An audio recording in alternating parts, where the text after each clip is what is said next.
അങ്ങനെ തെങ്കാശിയിലെത്തി. റെയിൽവേ സ്റ്റേഷനിൽ നിന്ന് നേരെ ഞങ്ങൾ പോയത്, ഞങ്ങൾ ഓൾറെഡി ബുക്ക് ചെയ്തിട്ടുണ്ടായിരുന്ന ഞങ്ങളുടെ room Krishna tourist home in the Tenkasi town main റോഡിൽ തന്നെയായിരുന്നു. തെങ്കാശി ഓൾഡ് ബസ് സ്റ്റാൻഡിന്റെ നിയറസ്റ്റ് ആയിട്ടായിരുന്നു ഞങ്ങൾ റൂം എടുത്തിട്ടുണ്ടായിരുന്നത്. അപ്പൊ എല്ലാം ഞാനും അപ്പം കൂടി ഓൺലൈനിൽ ബുക്ക് ചെയ്തിട്ടുണ്ടായിരുന്നു. അത് കഴിഞ്ഞിട്ട് ലഗേജ് എല്ലാം റൂമിൽ വെച്ച് പുറത്തേക്ക് ഇറങ്ങുകയാണ്. തെങ്കാശി ഒന്ന് കാണാമെന്നും പറഞ്ഞിട്ടും കുറച്ച് ഷോപ്പിംഗ് ചെയ്യാം എന്നൊക്കെ പറഞ്ഞിട്ട് ഞങ്ങൾ ഇറങ്ങുന്നതാണ്. അപ്പൊ തെങ്കാശിയില് അപ്പയ്ക്ക് ഞങ്ങളുടെ കൂടെ ഉണ്ടായിരുന്ന ഒരാൾക്ക് ഡ്രസ്സ് എടുക്കണം എന്ന് പറഞ്ഞിട്ട് ഞങ്ങൾ ഡ്രസ്സ് എടുക്കാനൊക്കെ പോയിട്ടുണ്ടായിരുന്നു. അവിടെ കണ്ട ഒരു പേഴ്സാണ് നേരത്തെ നിങ്ങൾ കണ്ടോ.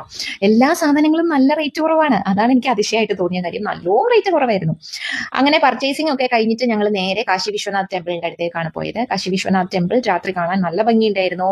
ഒത്തിരി ആൾക്കാർ അമ്പലത്തിന്റെ സൈഡിൽ കിടന്ന് ഉറങ്ങുന്നുണ്ടായിരുന്നു. And so many fruit stalls are nearest in the temple which were open at that time also. ഇത് അറൌണ്ട് ഒരു 10 മണി ആയിട്ടുണ്ട്. ആ സമയത്ത് ഓപ്പൺ തന്നെയാണ്.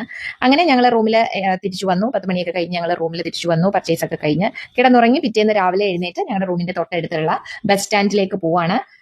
ആദ്യത്തെ അമ്പലമായിട്ടുള്ള തിരുമല കോവിലേക്ക് പോകാൻ. അങ്ങനെ ഈ ബസ് സ്റ്റോപ്പിലോട്ട് ചെന്നപ്പോൾ അവർ അവിടെ നിന്ന് കുറച്ചൊന്ന് മാറി നിൽക്കണം, ആ സ്റ്റാൻഡിലേക്ക് തിരുമല കോവിൽ ബസ് വരില്ല പറഞ്ഞു. ദെൻ ബസ് സ്റ്റോപ്പിൽ ചെന്ന് നിന്നപ്പോൾ ഞങ്ങൾക്ക് ഒരു തെങ്കാശി ചെങ്കോട്ട കൊല്ലം ബസ് കിട്ടി, KSRTC. അപ്പൊ ഞങ്ങൾ അതിൽ കയറിയിട്ടാണ് ചെങ്കോട്ടയ്ക്ക് ഇറങ്ങിയിട്ടുണ്ടായിരുന്നത്. ഈ കാണുന്ന വഴികളൊക്കെ എല്ലാവരും ഏതെങ്കിലും ഒരു റീലിലൊക്കെ കണ്ടിട്ടുള്ള വഴികളാണ്. അങ്ങനെ അമ്പലത്തിലെത്തി തെന്മല കോവിലിന്റെ വീഡിയോ ഞാൻ ഓൾറെഡി അപ്ലോഡ് ചെയ്തിട്ടുണ്ട്.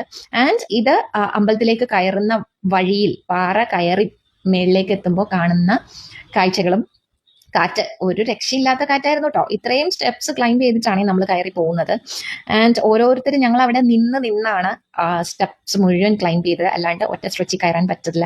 ആൻഡ് ഡെയിലി ഞാൻ മിക്കവാറും ഒക്കെ യോഗ ചെയ്യാറുള്ള ഒരാളാണ്. പക്ഷെ എനിക്ക് പോലും അത്രയും പെട്ടെന്ന് കയറാൻ സാധിച്ചില്ല. ദെൻ അവിടെ ഇരുന്നിട്ട് ഞങ്ങൾ കുറച്ച് റീലൊക്കെ എടുത്തു.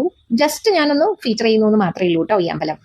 ദെൻ അവിടെ നിന്ന് തിരികെ വന്നു. ഇതിന്റെ ഇടയിലേക്ക് ഒരു സ്ഥലം ഞാൻ വിട്ടിട്ടുണ്ട്, മേക്കര വില്ലേജ് പോയത് ഞാൻ വിട്ടിട്ടുണ്ട്. അത് അടുത്ത വീഡിയോയിൽ കാണിക്കാം. അങ്ങനെ അവിടെ എല്ലാം പോയിട്ട് തിരികെ പോകുന്നത് തെങ്കാശി മാർക്കറ്റിലേക്കാണ്. മാർക്കറ്റിലെത്തിയിട്ട് ഞാൻ ആദ്യം മേടിച്ചത് ബ്രോക്കലീസ് തന്നെയാണ്, എന്റെ ഏറ്റവും ഫേവറേറ്റ് ആയിട്ടുള്ള വെജിറ്റബിൾ.